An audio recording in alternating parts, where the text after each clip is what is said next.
Thanks for tuning in to episode 59 of the Matt O Scale Trainz podcast. I'm one of your hosts, Matt Rochford, and with me is my co-host tonight. First thing first, Matt Z, how you doing tonight? I'm doing pretty good, man. How you doing? I'm doing fine. Good. And Mr. Johnny, how you doing tonight?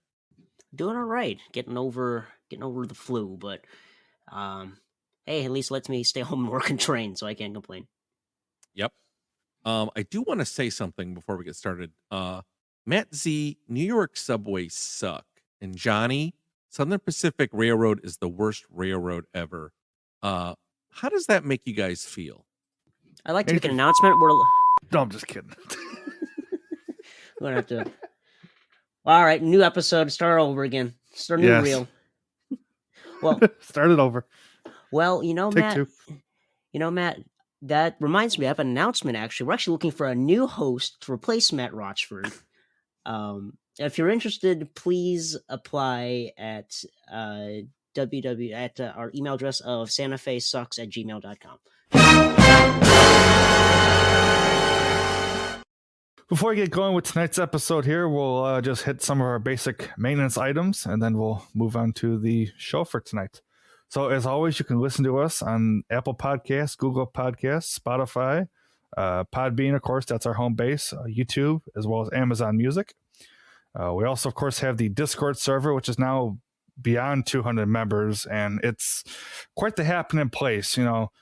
It's just something that we've talked about a lot on the show as a community aspect, and just something that's always really great. It's a public Discord, so anyone can join it. We'll throw a link in the description of the video here. And because this is a public Discord, you will have to acknowledge that you read the rules, as this is a community server. Great group of moderators, of course, including us three hosts. And so we always make sure that everybody is treated with respect and is very safe in our community here. We have a new URL for the podcast, and that would be mnmpodcast.com. Find us there. All right, so the lastly, we'll talk about our Matt and Matt merchandise. So if you want anything with our logo on it, be it, a button, a coffee mug, a sticker, a hat, whatever, you can go to redbubble.com and you can look up Matt and Matt, and you will be able to find us there. Before we start, I want to give a shout out to our sponsor, Trainz.com. If you are looking for a great deal on used and new model railroading products and want top-notch service, then please head over to Trainz.com, where they have over 120,000 products with new ones added every day. You can also sign up for their newsletter to see newly listed and newly discounted products and receive advance notice of upcoming promotions. Now, I've been using Trainz.com myself as well as my co-hosts, and we highly recommend them to our listeners. Now, if you're like us and you're always on the lookout for your next engine, join the Trainz Rewards program to earn points on every purchase and unlock future discounts. And if you're an avid collector and want first dibs on new items, sign up for the private card membership to get early access to new listings, earn 5 points per dollar spent, and unlock great benefits like no questions asked returns. Now, guys, don't forget that you'll need parts to keep your engines and cars operating smoothly.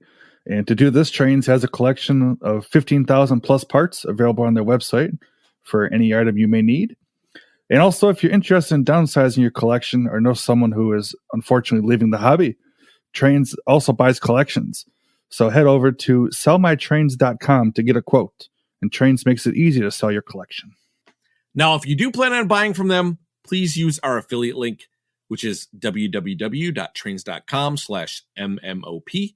You can also use our unique one-time promo code, MMOP, for $10 off a single purchase on the Trainz.com website. A few minutes later. Now, the reason I said that is I was using that as an example to talk about tonight's episode. And it's probably going to seem controversial, but we believe this is something that we should talk about. So tonight's topic is going to be about toxicity. And this can be found everywhere today. Social media, like YouTube and Instagram, forums, video games, and in real life situations. So obviously, I don't think New York subways suck, and I love Southern Pacific Railroad. But I was trying to give an example to see how that makes people feel, right? It was obviously very toxic of me to say something like that. And, I was doing it out of fun here, an example of the podcast, but things like this actually exist today. And again, it's not mutually exclusive to model railroading, it's everywhere. But we're going to talk about its effect in model railroading, the O scale industry, and how we can manage it, how we can deal with it, and what is toxicity, and hopefully we can you know drive folks to be you know have a better view of things, and maybe let's kind of tone down the toxic side of things. So what is toxicity? So by definition, it's the quality or state of being toxic. It is the quality, state, or relative degree of being poisonous. And of course, the third one, which is probably more in line with what we're talking about tonight, an extremely harsh, malicious, or harmful quality. Okay. And that's probably the one definition that is going to be most relatable to our discussion tonight. We're not saying that you can't get angry, you can't get mad, you can't get frustrated about things in this hobby, because everyone does. We do, Matt does, Johnny does. And this podcast itself, we're on episode 59. And so if you go back and listen to the last 58 episodes, I'm sure you can find times where we can be very critical of things in this hobby. But we try to do it in a professional and constructive way, right? And again, we complain. We do. Everyone complains. That's fine.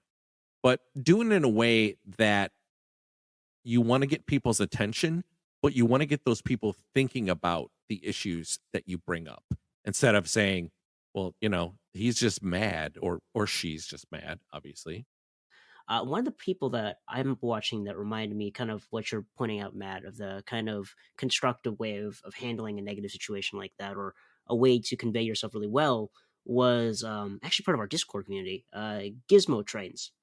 He did a video in February that I ran across. It was called Broken Line on Locomotive. Now what? And basically, instead of just saying, oh, this product wasn't up to spec and it's defective and I hate this and blah, blah, blah, which, understandably, folks will get upset because we do invest a lot of money in this hobby. It's not cheap by any stretch of the imagination. But the way that he handled it was very informative in the fact that he actually took the time to say, okay, well, my engine's broken. Here's what is supposed to be the process to get it corrected. In an industry like this, not everything's gonna come out 100%. That's just how it is when you manufacture a product. We have quality control, but sometimes things don't come out 100%. And what matters is, like, as Eric has put in past in his videos, what matters is how people make it right. And Gizmo Trainz, he went through and actually walked you through what the return process was, the warranty process was. When does that warranty apply? How do I reach out to Lionel and contact them about my warranty? What's the best way for me to send it into them and get all that shipping information, and do it in a manner that not only benefits you as a consumer to make sure you get the issue resolved properly and that you get a working product back, but also helps Lionel out as well, in making sure that they have everything done correctly so they can get your stuff back to you fixed as efficiently as possible.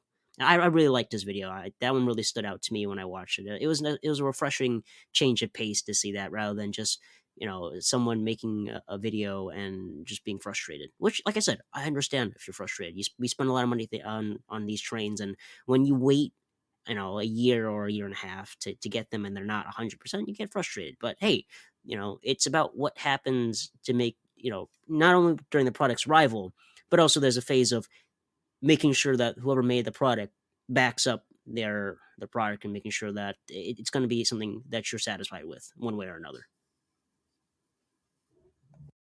Yeah, I think that's actually a really good point, Johnny. And how you say something is equally important as to what you say. And I'll have to check out his video. I haven't watched that clip yet, but I'll put it in my notes here to actually go ahead and watch it, and I'll put it in the show notes too. Just what Johnny said. It's not the mistake. Those happen. It happens in life, happens with a hobby, whatever it is. But it's it's maybe not the mistake, but it's how that mistake is handled. And like Johnny said, Eric said this a bunch of times. And they could, brush it off. They could issue a recall. They could, do nothing. It depends. And it's something that obviously varies from piece to piece depending on what the problem is. Like, for example, the Vision Challenger, the second run, had the problem with the articulated chuffs. It did not have articulated chuffs where it should have. And Lionel said, send us the engine, we'll fix the board, reflash it, and it's good to go. And that's a perfect example of something that, people caught it, and Lionel fixed it, and it was good to go. That's a good point, Matt. Actually, kind of to piggyback off your point, Matt, I do remember some runs of engines that had issues like that. I think one of the runs of the Alco PAs, if I'm remembering correctly, had ID issues where it constantly forget its ID. And Lionel was like, okay, well, we're aware of this issue, send it in and we'll fix that. So it's definitely a case where you have a company that's willing to back up their product. But it's also important, on the side of the consumer as well. If you have that option or the company is aware that it's an issue, it is up to you as well to make sure you're doing your due diligence. Again, frustrating. You don't want to do that in the first place. I understand. It's an extra step that's not something you expected to do. But hey, depending if how much this bothers you or something like that, it's something you would have to go and do to make sure that you get what you wanted. I'm pretty sure, actually, Matt, Matt. All right, didn't you have experience with not having passengers in one of your sets? Yes. So actually, I have two examples. The first one, to go along your no passengers. So the set that came out a couple of years ago was the Preamble Express. And in the catalog, it stated that you get passengers in each of the cars. And these are 18-inch heavyweights. So when it started releasing and people started opening them up, well, a few people did have passengers, but a lot of folks didn't have any. So this was kind of brought up I remember it kind of started in the OGR forums, and Lionel made a statement. I think a couple of days later, they were actually pretty quick on the response. And they said, look, if you bought this set, call us up and let us know, and we will send you figures. And lo and behold, I opened mine up, didn't have the figures, called them up. They sent me, I believe, it's like 28 figures. I think it's like 6 or 7 per car. And it's the ones that you get like, in the Lionel 21-inch passenger figures. It's those types. So it was good quality figures. So I opened up each one of them and I installed the figures, and it was fine. The second item goes along your first example, Johnny, with the ID issue. I actually had that issue. So back in the day, I had the Union Pacific Alco PAs, the legacy ones. And I, in fact, did have that problem. In fact, I had the ABA. So I had it came as an AA, and then I had the Super Base B, and all three of them had the same problem. So I had to send them all away, which Lionel said, okay, send it to us. We'll reprogram it and send it back to you. Well, after I sent them in, it took I think it came back about a month. It wasn't too bad, but the story continues. So I got them back. I opened them up. First thing I noticed in the lead A is there's a minor chip on the front, paint chip. I'm like, okay, well, it could have happened in shipping. I know I didn't do it, but a little touch up paint. Okay. And also the lights did not work. There was no headlight. And after I opened it up, I had to reconnect the lighting control Molex connector, which was not connected after it was fixed. So again, this is not like a bashing of Lionel's service. I'm just telling you, I'm giving you factual statement of what had happened to me. So after I got it back, the ID worked. They fixed that problem. Didn't have that problem ever again. I patched up the front with a little bit of a paint. And when I opened it up, I reattached the light and it was all good to go. So was I frustrated and angry? Sure, I want to open up my Lionel trains that I spent a lot of money on, and I want them to work out of the box. But at the end of the day, I have more than enough trains to run. It wasn't like I was going to miss this thing. Well, I did miss it a little bit, but it was an easy fix to do, to get it shipped back, have them fix it, ship it back to me, and it was done. And yes, there were a couple issues after it came back to me, but when it was all said and done, the issue was fixed, and I fixed the other issues on my own.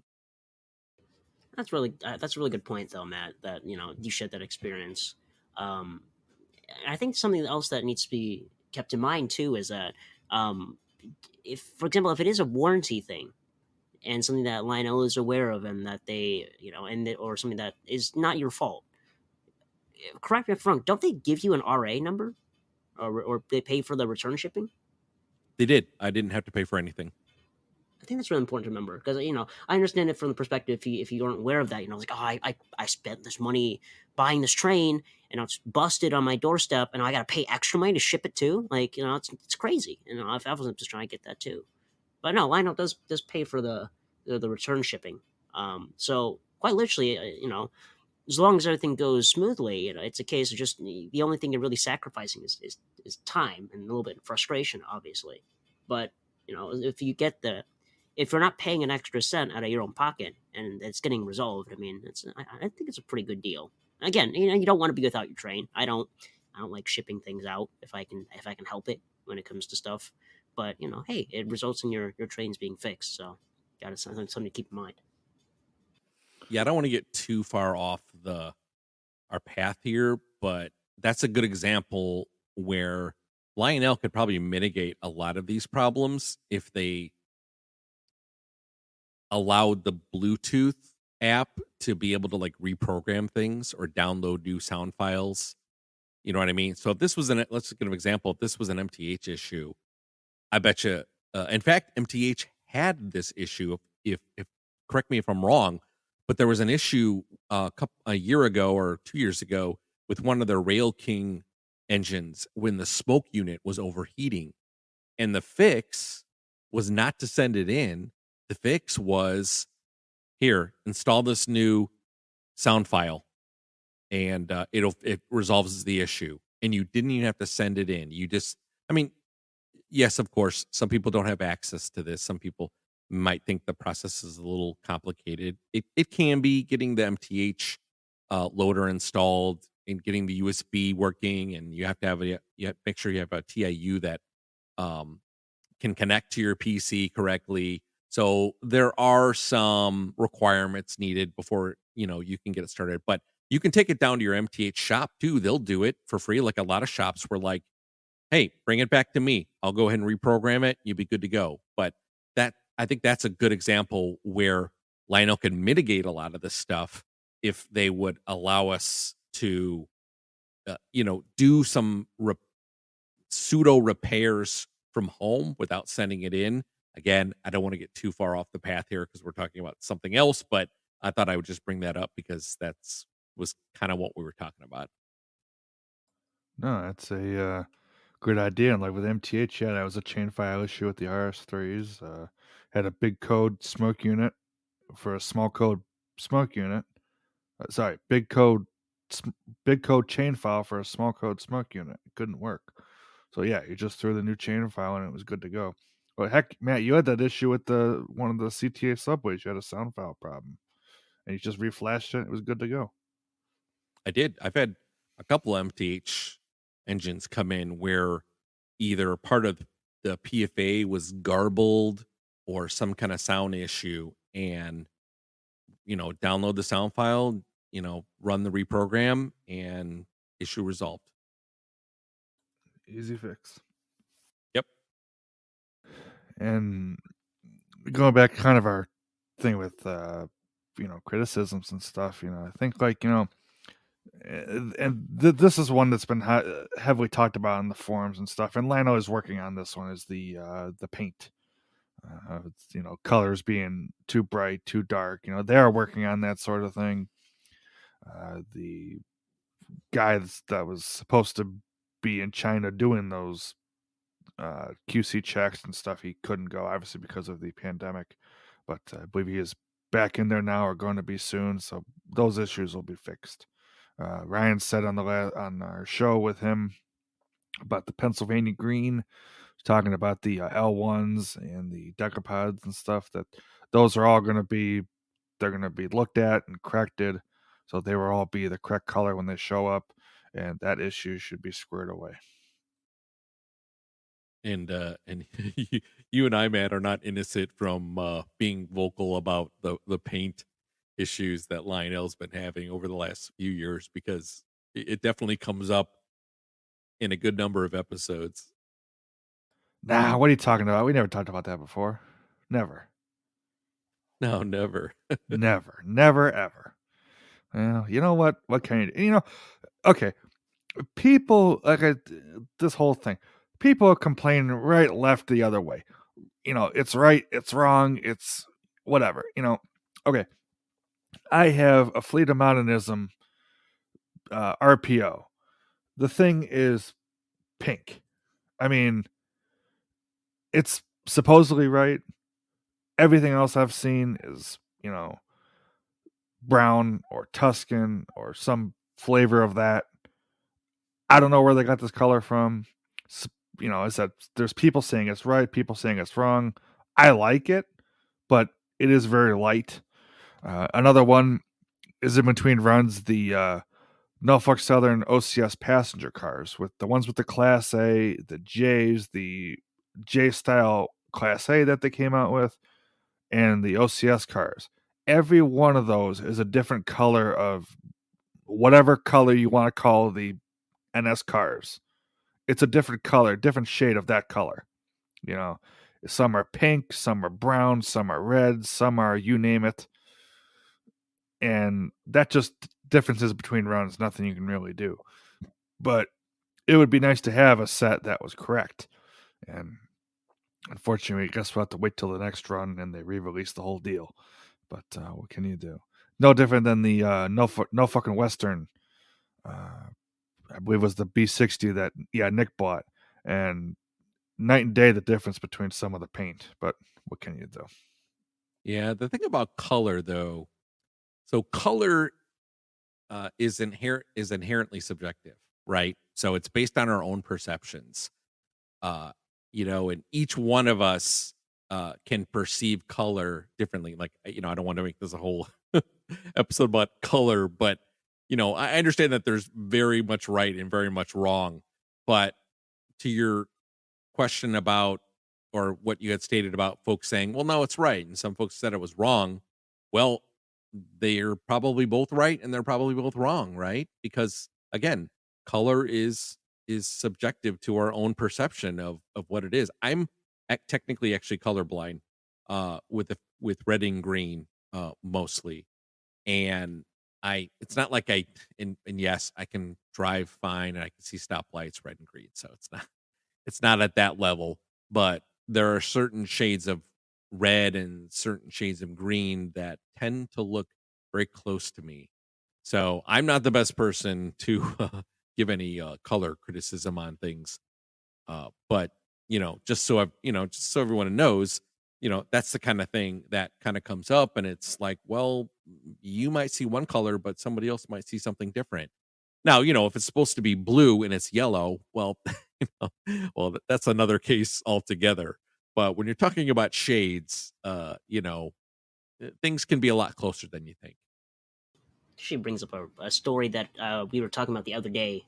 Some of the guys on the Discord, Greg, a buddy of ours from an LOE, was talking about this. One of the most famous incidents, or more well-known incidents that happened, is I believe the Long Island stuff that came from K-Line. Famously was done in the wrong color. I think it was supposed to be gray, but came as blue. And I believe I'm this is just me, repeating a story I've heard from another folk. But if it is true, then it's an example of this happening in the industry. The person in charge of K-Line, I think, was colorblind. So to him, what we saw as gray, he saw as blue. So he pushed for it to be blue instead of gray, because to him that was correct. Even though prototypically it wasn't. The perception of color is different from person to person. Exactly. And to your point, we're just talking about this actually before the show started. Matt, was the BNSF passenger cars. My uncle had the 5-pack and the 2-pack. I swore up and down it was blue. That stripe was blue, and it's black. Until I realized, depending on what light it's in, sometimes it changes color. And that's a great point with like the talking about the fleet of monitors. It was like the S1, the Tuscan S1, really bright engine, depending on what light it's in. And another case of cameras and making things change and lights and everything. Yeah, depending on what lighting you got the model in, the color changes tenfold. So that's something to think about too. Is like if you're looking to buy something, and you're on a video or a picture, and you see 10 different shades of paint on the same engine, it's lighting. The best way to figure out what color it truly is if you can go see it in person. That's just the best way to fix that. Yeah, and it makes for a good point. I mean, and we are giving some good examples of what can lead to color difference. We are, we are, a lot of us are buying stuff from the Steam era, transitional era, and it's not a case where you can just easily find a color photo. You're going off of documents and black and white photos that have been colorized, and put it this way: how many folks can actually agree on what color Brunswick green actually is? Or me, I can't. I have a issue with every single daylight paint scheme that's been done in no skill. But and sometimes color just comes out wrong, and that's frustrating. I don't like when I want to buy something and I want to match with my set and it doesn't match. It makes me a little bit upset. But like I said, especially when you wait a year or half a year for however long pre-orders are. But kind of what we're doing right now is to go back with our main topic here, how to present yourself when it comes to this and avoiding toxicity. It is fine to be critical of something and to point out that it's wrong or something could be improved. And that's the important part, is to be professional or be offer criticism, not just wildly complaining about something. Because if you have feedback can be used to improve the product or an idea further down the line. A complaint is just, while it comes from a place of emotion that a lot of us can relate to, it doesn't really help to benefit anybody. It doesn't really benefit you except for venting your frustrations, and it doesn't really help any of the manufacturers take that criticism and push towards correcting it in future. There are correct ways of doing so if you do want to convey that frustration to whatever manufacturer you're trying to work with. Exactly. And I think Ryan said it on our show, was like, the feedback that they get, they look at all that, and, good, bad, or indifferent, they use that to improve certain pieces. And, we've seen this in a number of times, models that they've made that they've improved on to make them better based on what customers have told them. Like, look at the Strasbourg 90. That engine, when it first came out, they had, I believe, the driver diameter was incorrect to what the prototype was, so they retooled it, and to make everybody be happy with that particular model. And I think that's just the case of, you can say something to a manufacturer and they'll listen. Whether or not your idea actually gets used is a different story, but as a general rule, they'll listen to what you have to say and use that where it's appropriate. You might not change the world with it, but it's at least something to get your voice heard. And like I said, the manufacturers, they listen. Believe it or not, they do. Yeah, those were all good points, guys.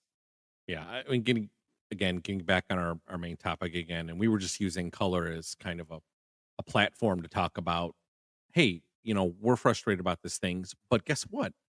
There are probably reasons why these things happen, right? So a couple of things to think about when when you're feeling maybe, hey, am I toxic or am I going to be toxic? How do I not be toxic? So I think the one thing that I try to kind of go down is to think first, react second. Like that is huge. And I'll be really transparent here. I'm a as my second hobby, I'm a pretty big video game player. I like video games. I've been playing them my whole life, back to the days of Atari, into the days of where we are now with PS5 and stuff like that. And I'll have to say, multiplayer games can be very frustrating. And I at one time was starting to turn into or was a very toxic player.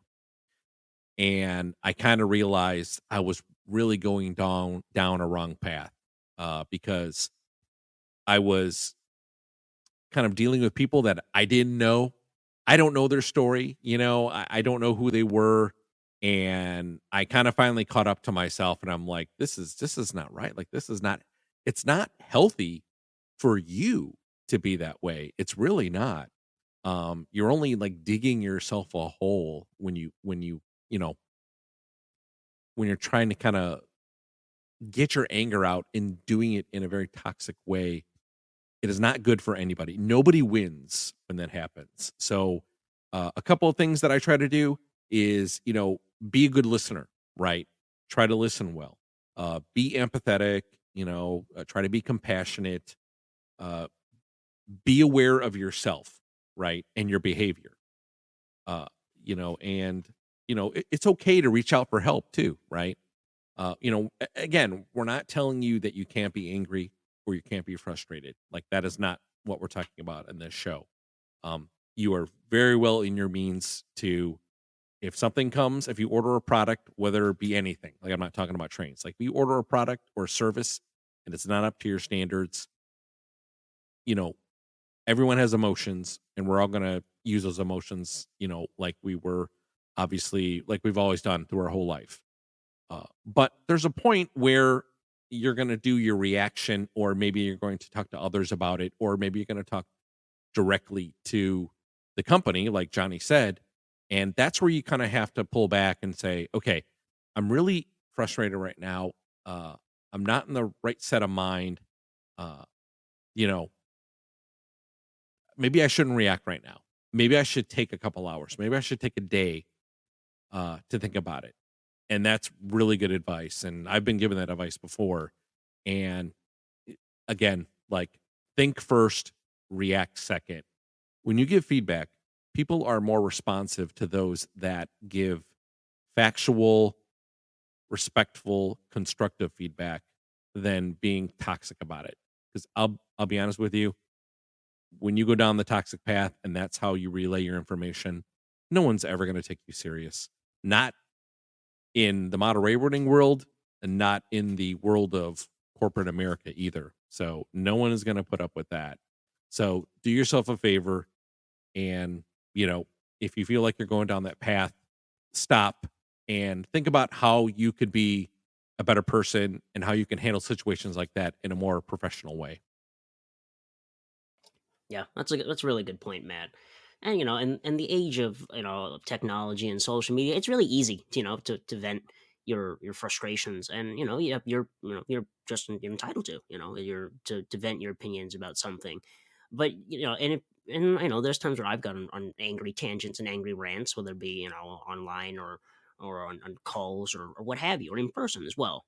The thing that kind of needs to be remembered too is that if you do decide to vent that frustration, if you post it online, on whatever social media, it stays there, and people see that, and most reactions aren't going to be, people are going to be sympathetic in terms of like, yeah, it sucks to have something go wrong, but it's just like, man, this person's being a bit of a jerk.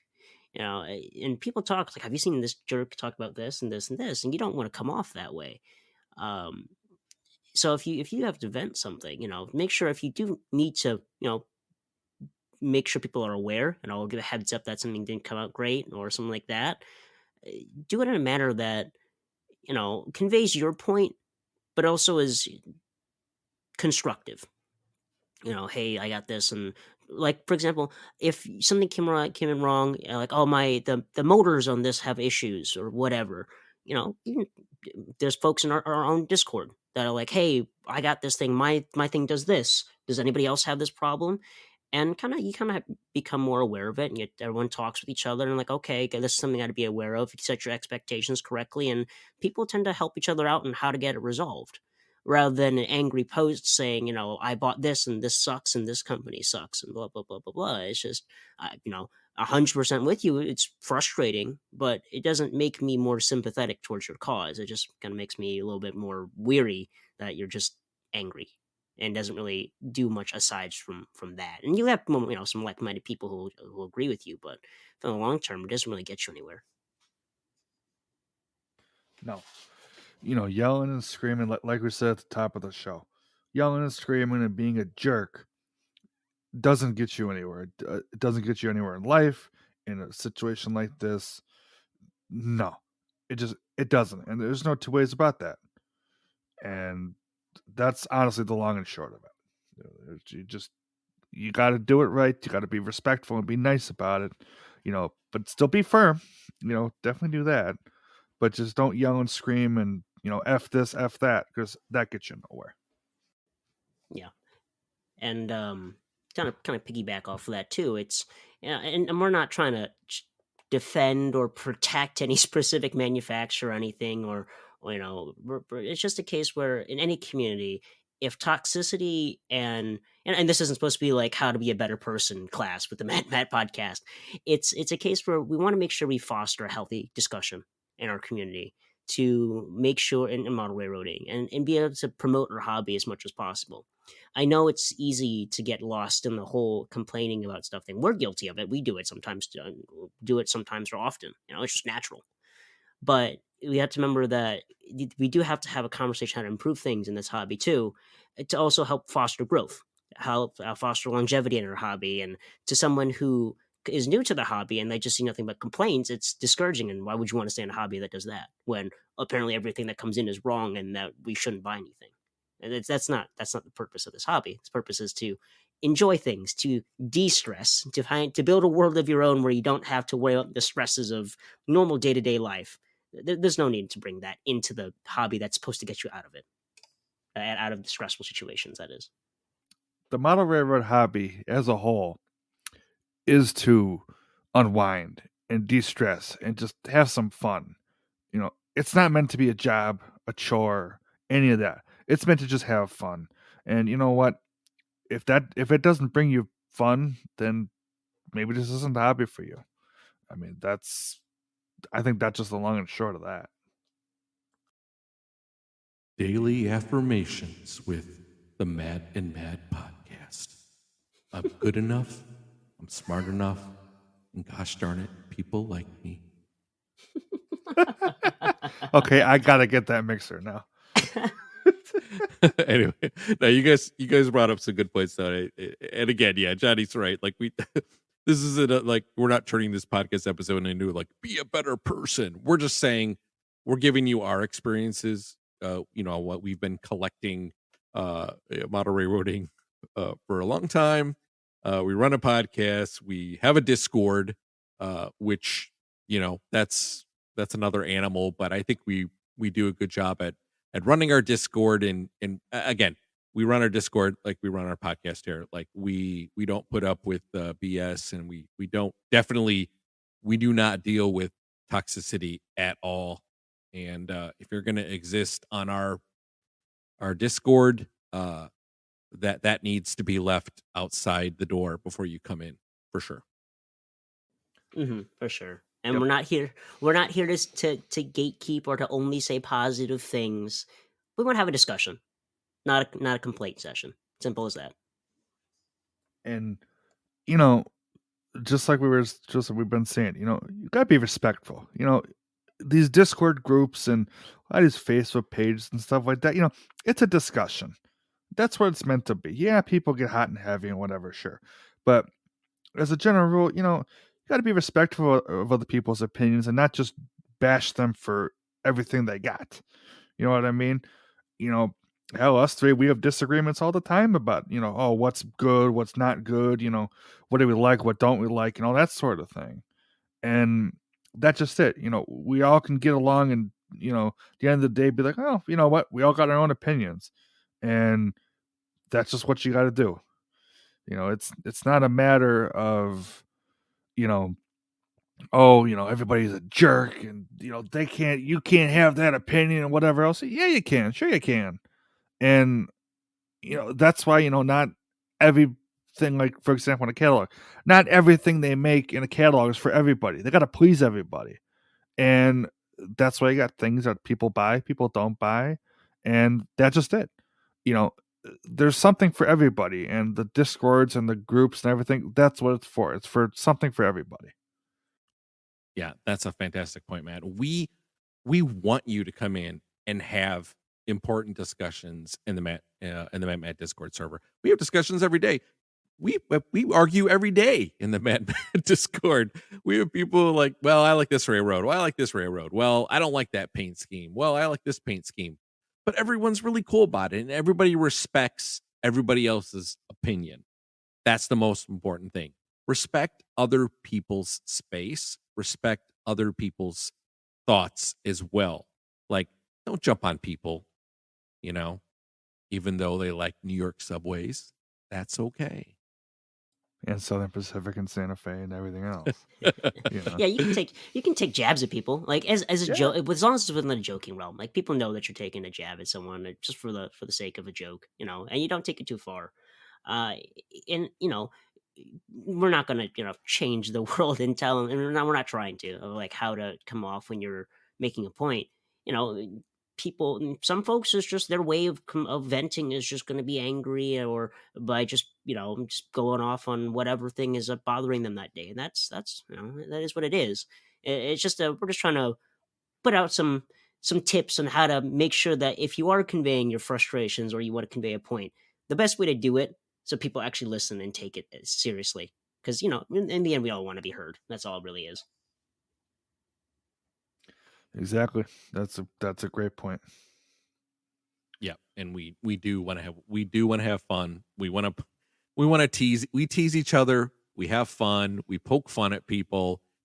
Sometimes you make fun of each other. But it's all in good fun, right? We do it in a way because we're friends, and again, we're not saying that everyone has to be the police and everything has to be run exactly by the rules, and you can't think outside the box. Like, we're not going down that way. We're just saying, like, be respectful, but have fun too. Because, if you might spoil someone else's fun if you're not handling it the right way. So again, just be respectful of other people. Exactly. Sounds like a good way to end it to me. Yep.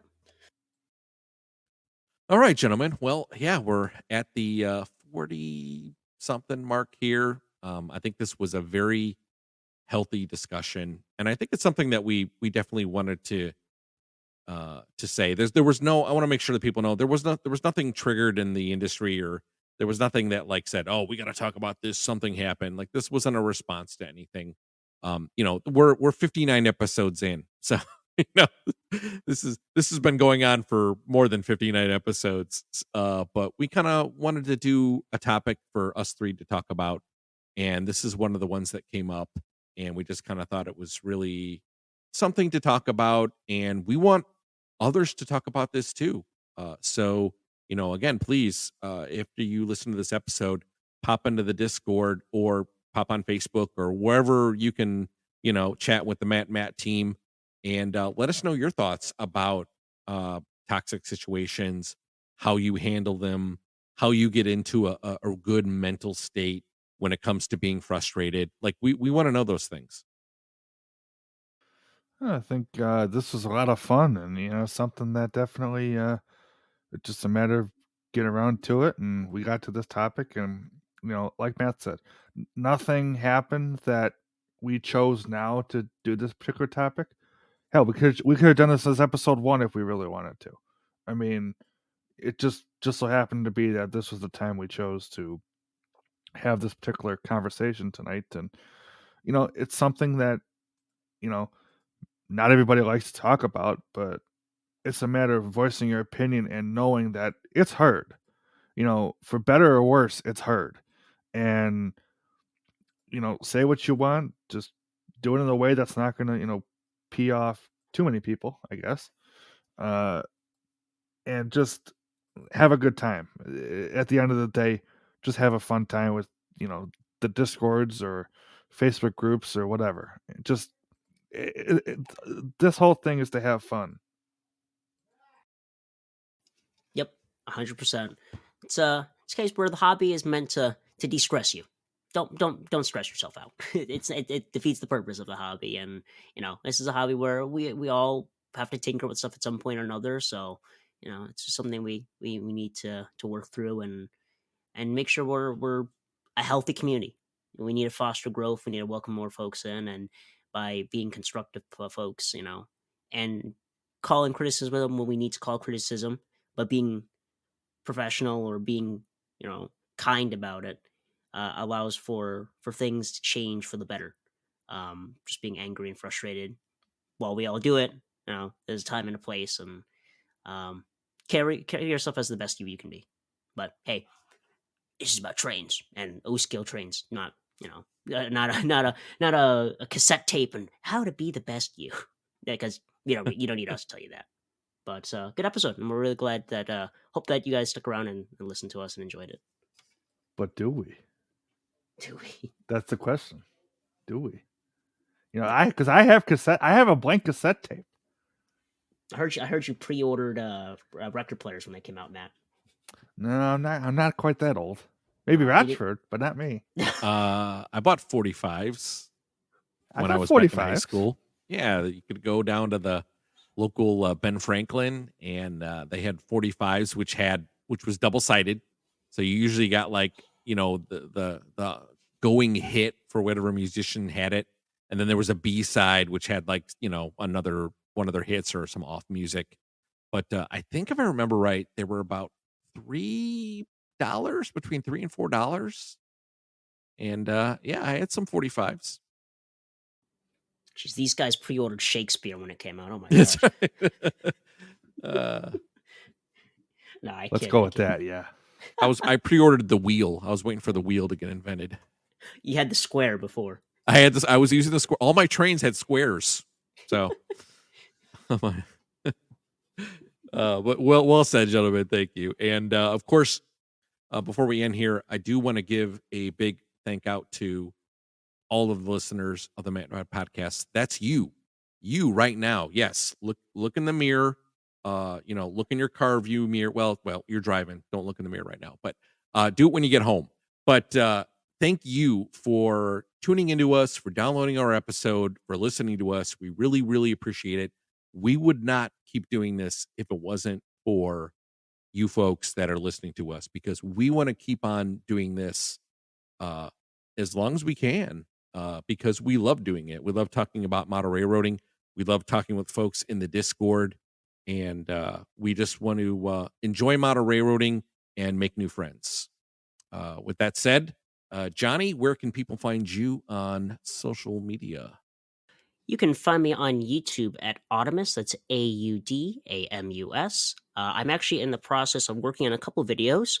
I'm currently revamping my yard. I actually made a community post about that earlier today. So I've been recording everything that I've been doing, and hopefully that'll shine some light on how I do all my stuff on Instagram and with all the photos I take. Speaking of which, you can find me on Instagram at Audamus_Trainz. I post a lot more on there than I do on my YouTube channel, and been posting some really cool shots of my new backdrop I put up, because that has changed the feel of my layout completely. And you can also find me at Audamus_Trainz on Facebook as well. Last but not least, you can find me on the Matt and Matt O-Scale podcast Discord server. I will be chatting with all you folks, having some good discussions on there as well, and making a fool of myself in the voice chat. It's a lot of fun, so come on down. Matt Z, how about yourself? Yes, you can find me on YouTube under Matt-TrainLover9943. That's me. Yes. Instagram, Matt's.hobbies, Facebook under the same name for as the YouTube channel. And then like Johnny said, on the Discord server, having a good time talking, buying, selling, whatever we do. It's just always a lot of fun. And on the voice calls, we had a guy actually asked today. They're not at any specific time. Just whenever we feel like going on and talking is when we talk. So it's not like it's every day at 8 p.m. or whatever. No, none of that. Just whatever time we happen to come on. Actually, at the time we're recording this, there's a call going on right now. So, but anyway, that's it for me. Yeah, and good point. Good thanks to all the new Discord folks too as well. So we've had a pretty good influx in the last couple of weeks with a lot of new people. So I don't know, maybe we'll make a segment where we talk about and announce all the new people that have joined the server. I don't know. We'll think about that as we move on down here. But one other thing too, we appreciate any feedback that you can give to us, folks. Especially if you're listening to this on any kind of social media platform that allows you to give feedback. So like on, Apple Podcasts, you can add stars, you can write a review. I think you can give stars on Google Podcasts. I don't remember, on Spotify. So all of those, if you can leave some feedback, write a comment about us, we would really appreciate that. Helps drive the podcast into the metaverse of podcasts, and people can find us. But other than that, you can find me on YouTube at WC Model Railroad. I'm on Facebook as WC Model Railroad. I'm also on Instagram as, you guessed it, WC Model Railroad. With that said, thanks for listening, and everybody have a wonderful night. Take good care, everyone. Good night, everyone.